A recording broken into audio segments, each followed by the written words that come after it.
we can put the alternative in another image altogether. And I will call this not the ceramic image, not the fully automatic image, but the dramatic image. Consider the world as a drama. What's the basis of all drama? The basis of all stories, of all plots, of all happenings. It's the game of hide and seek. You get a baby. What's the fundamental first game you play with a baby? You put a book in front of your face and you peek at the baby like this. The baby starts giggling. Because the baby is close to the origins of life. It comes from the womb really knowing what it's all about, but it can't put it into words. See, what every child psychologist really wants to know is to get a baby to talk psychological jargon and explain how it feels. But the baby knows. You do this and this, this, and the baby starts laughing because the baby is a recent incarnation of God. And the baby knows, therefore, that hide and seek is the basic game. See, before, when we were children, we were taught 1, 2, 3, and ABC. But we weren't sat down on our mother's knees and taught the game of black and white. That's the thing that was left out of all our educations. That life is not a conflict between opposites, but a polarity. The difference between a conflict and a polarity is simply, when you say about opposite things, we sometimes use the expression, these two things are the poles apart. You say, for example, with someone with whom you totally disagree, I'm the poles apart from this person. But your very saying that gives the show away. Poles. Poles are the opposite ends of one magnet. And if you take a magnet, there's a north pole and a south pole. All right, chop off the south pole, move it away. The piece you've got left creates a new south pole. You never get rid of the south pole.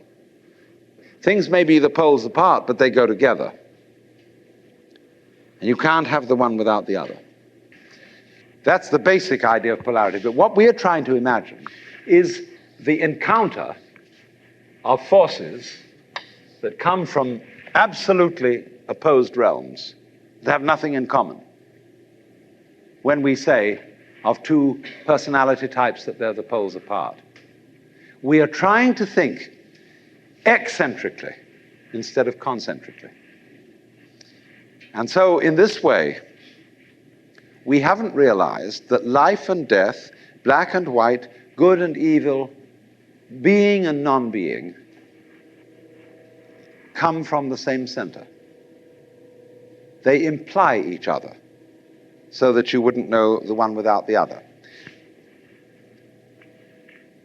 Now, I'm not saying that that's bad. That's fun. You are playing the game that you don't know that self and other go together in just the same way as the two poles of a magnet. So that when anybody in our culture says, slips into the state of consciousness where they suddenly find this to be true and they come on and say, I'm God, we say, you're insane. Now, it's very difficult. You can very easily slip into the state of consciousness where you feel you're God. It can happen to anyone. Just in the same way as you can get the flu or measles or something like that, you can slip into the state of consciousness. When you get it, it depends upon your background and your training as to how you're going to interpret it. If you've got the idea of God that comes from popular Christianity, God as the governor, the political head of the world, and you think you're God, Then you say to everybody, well, you should bow down and worship me.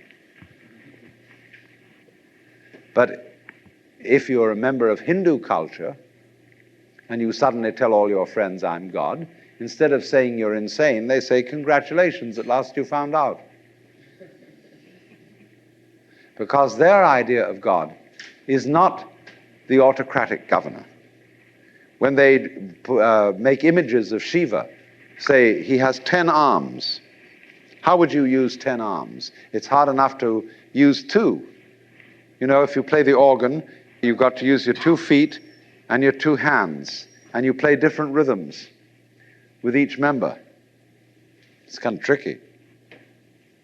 But actually, we're all masters at this, because how do you grow each hair without having to think about it? Each nerve.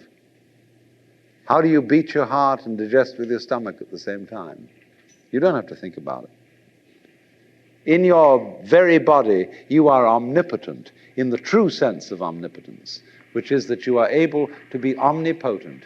You are able to do all these things without having to think about it. When I was a child, I used to ask my mother, of course, all sorts of ridiculous questions that every child asks.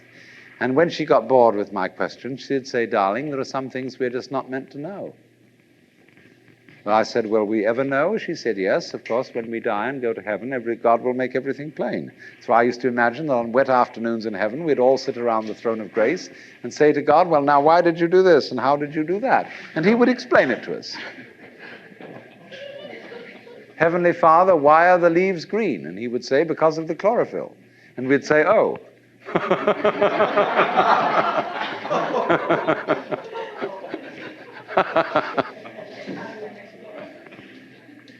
But in the Hindu universe, you would say to God, how did you make the mountains?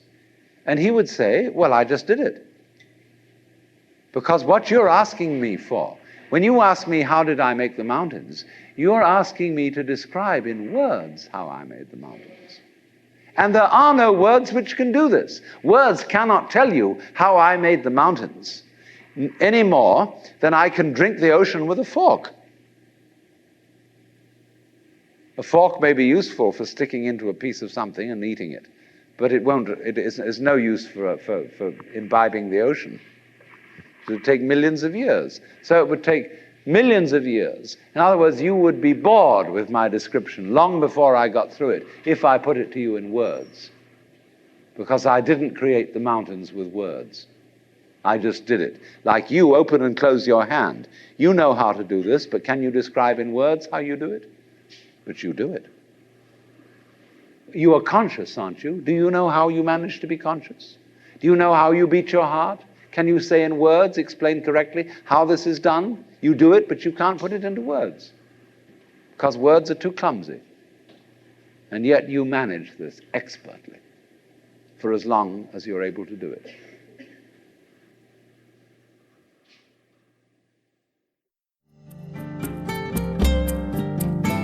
This concludes Session 1 of Out of Your Mind, Essential Listening from the Alan Watts Audio Archives. Our program continues with Session 2.